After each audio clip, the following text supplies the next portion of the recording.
अरे ज्या घरात शॉपिंगला नेल्यावर घरात सुख नांदत असेल, बायको सुखी नांदत असेल, ते विकत आणलेलं सुख आहे.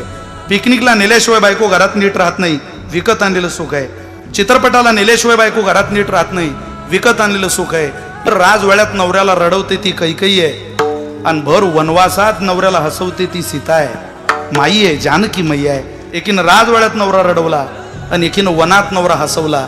इज्जतदार नारीला सुख विकत आणावं लागत नाही. नवऱ्याचा पडलेला चेहरा पाहला की ती म्हणते, मालक का चेहरा पडला? अगं पंढरपूरला जायचंय मुक्ताबाईच्या पालखी सोहळ्यात, अनाईन पेरणीचे दिवस आले.